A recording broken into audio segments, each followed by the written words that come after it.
Art Dog by Thatcher Hurd.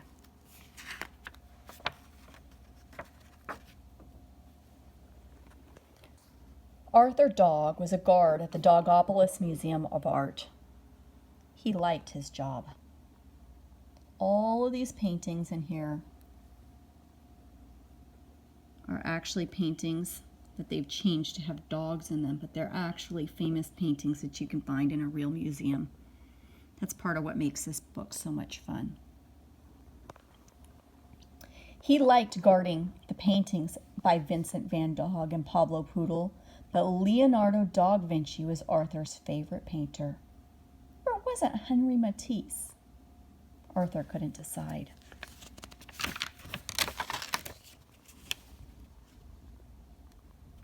At night, Arthur came home to his little apartment on West 17th Street, made himself dinner, and read until it was time for bed. Arthur led a quiet life. He seldom went out, except on nights when the moon was full. On those nights, Arthur's eyes grew bright and his fur seemed to glisten. He would take out a box he kept in his closet, put on a hat and a mask, and tiptoe down the back stairs into the streets of Dogopolis.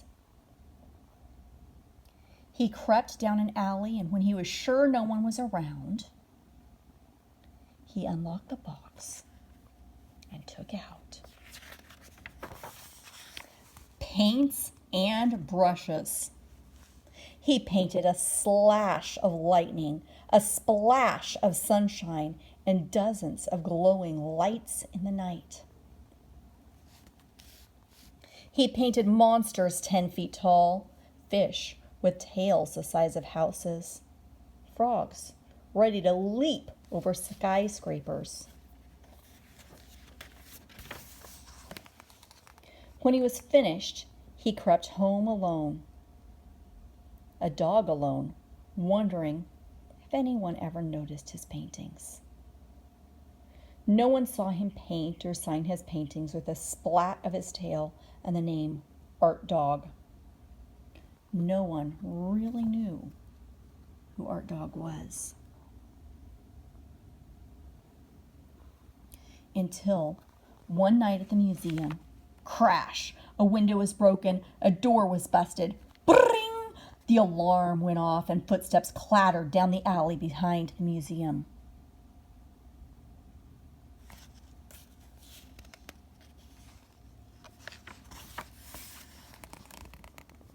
The police screeched to the scene of the crime.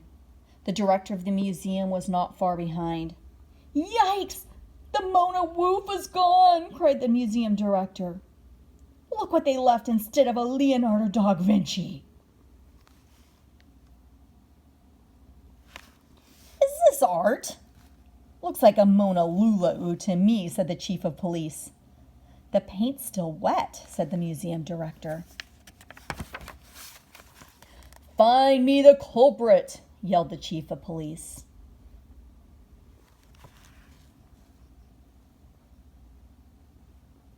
They nabbed the first dog they found in the alley. His eyes had a certain glow to them, and his fur seemed to glisten in the moonlight. He also had a paintbrush in his paw. "Book him," said the chief of police. They threw him in jail, but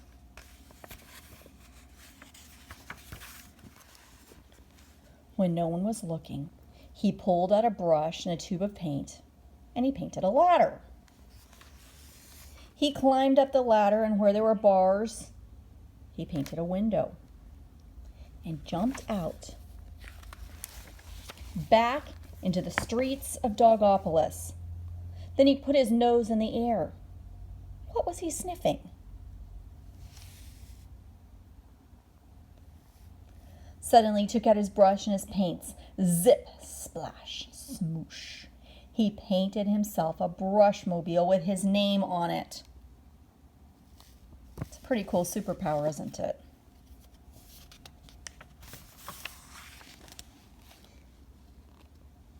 He whizzed over to the Acme paint factory to fill up his tank.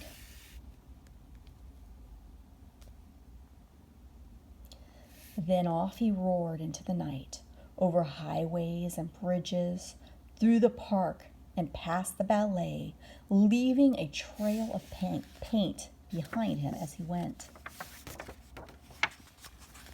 He slammed on the brakes in front of a deserted warehouse. He sniffed. He tiptoed. He looked inside. 3 nasty-looking mutts were getting ready to ship something to a distant port. He took a closer look. It was the Mona. Yikes! The mutts turned around. "Hey, what are you doing here?" said the biggest mutt. "Gosh, I must have made a wrong turn," said Art Dog. "You can say that again," said the mutts. It looked like big trouble for Art Dog. There was only one thing left to do.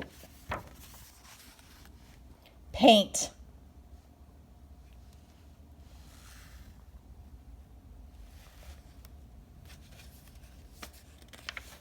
Look at this. This is a fun thing right here. Look at this. What a masterpiece! "Wow," cried the chief of police as he arrived with the museum director.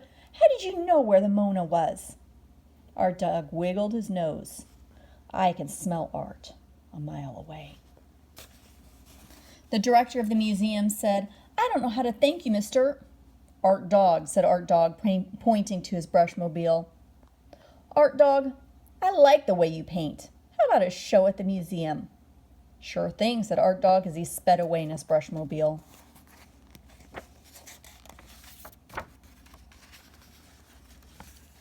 Soon it was the night for Art Dog's show at the Dogopolis Museum of Art.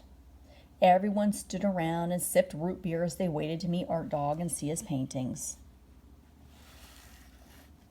But where was he? Where were his paintings? And for that matter, wondered the museum director, where's Arthur? He should be on the job tonight. Who's Arthur? Yeah, he's Art Dog.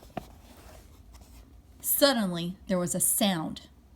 Everyone rushed outside, just in time to see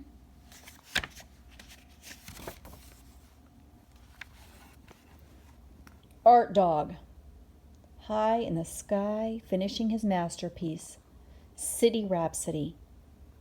Everyone was amazed and speechless. Then suddenly he was gone. Who was Art Dog? Who was this painter in a brushmobile, catcher of crooks, bringer of light to the Dogopolis night?